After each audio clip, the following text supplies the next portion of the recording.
నీకు బ్యాట్ ఖర్చు ఉంది తెలుసా? నీకు బ్యాట్ రాత్రలేదు నువ్వు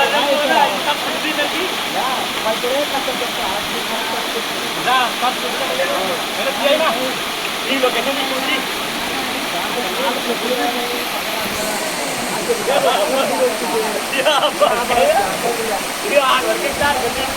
అది కార్యక్రమం ఇప్పుడు అడగ కదా అంటే